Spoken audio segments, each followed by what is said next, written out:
So today we'll start with the osteology. Osteology is the study of bones.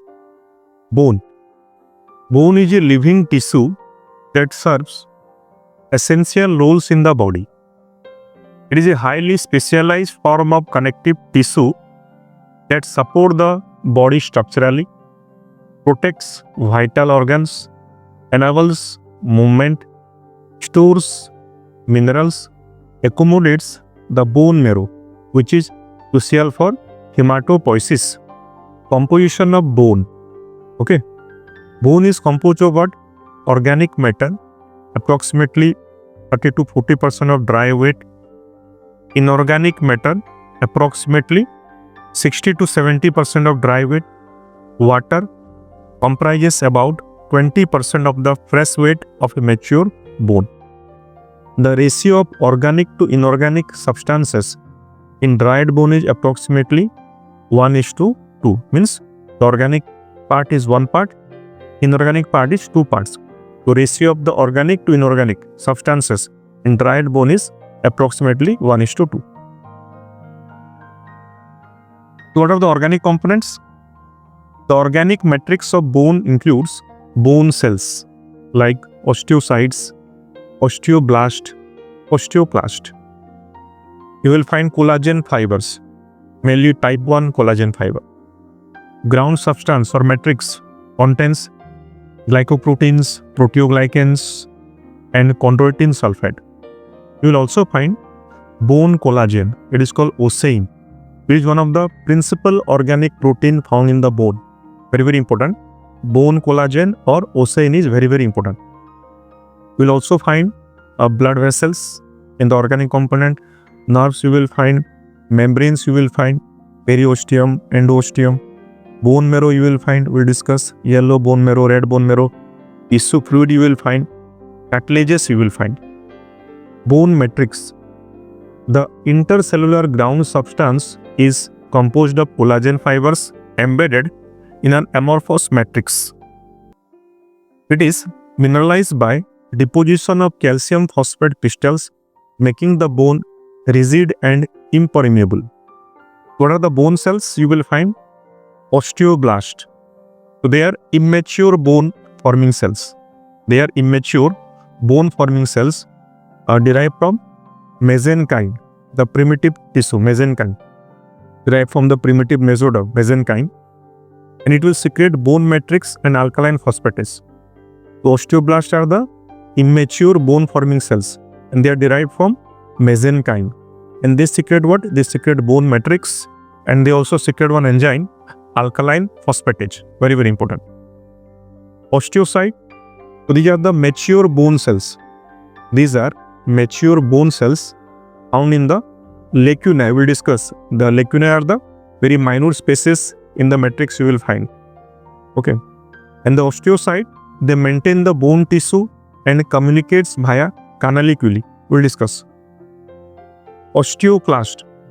These are large multinucleated cells involved in bone resorption, derived from the fusion of osteogenic cells. Okay. So osteoclasts, they are actually bone destroying cells. Okay. So they will destroy, okay, unnecessary bony parts. Osteoclast, they are the large multinucleated cells involved in bone resorption, derived from fusion of osteogenic cells. Next, inorganic components of bone. The inorganic means mineral portion of bone is responsible for its rigidity and hardness. The bone is very hard, very rigid due to its inorganic component. The key minerals present in the bone includes, you will find calcium phosphate, you will find around 85 to 86% you will find calcium phosphate. Means among the inorganic components, calcium phosphate is 85 to 86%. Calcium carbonate around 3.8 to 10%. So these values may vary actually. Magnesium phosphate 2 to 3%.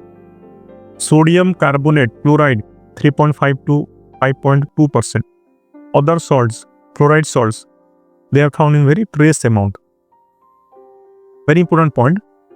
These minerals exist mainly as crystalline hydroxyapatite, which is deposited within the organic collagenous framework. Very, very important. These minerals exist mainly in the form of crystalline hydroxyapatite, which is deposited within the organic collagenous framework. This is a summary of bone composition in ox bone. So, gelatin, the organic part, around 33.30%. Phosphate of lime, calcium phosphate, 57.35%. Carbonate of lime, calcium carbonate, 3.85%. Phosphate of magnesia, 2.05%. Sodium salt, okay, 3.45%, total 100%. A very important facts for you. When we boil the bones, okay, when we are boiling the bones, so what happens? Boiling converts ocean into gelatin, which is used in various biomedical and industrial applications. Physical properties of bone, color and appearance. Fresh dead bone, they look yellowish white color, okay, but boiled macerated bone and bleached bone, white due to removal of fat and soft tissue. Specific gravity of bone. Fresh compact bone has a specific gravity of around 1.9, indicating its dense nature. Mechanical strength. Compressive strength, approximately 20,000 psi, pounds per square inch. Tensile strength, approximately 15,000 psi. This is higher than many structural wood like white oak. Thermal and chemical reaction. Heating bone. Heating bone destroys the organic part, reducing weight by 1/3 and making the bone brittle. Decalcification.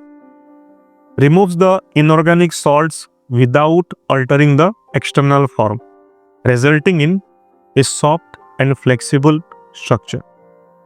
Boiling converts ocean into gelatin, used in various biomedical and industrial applications.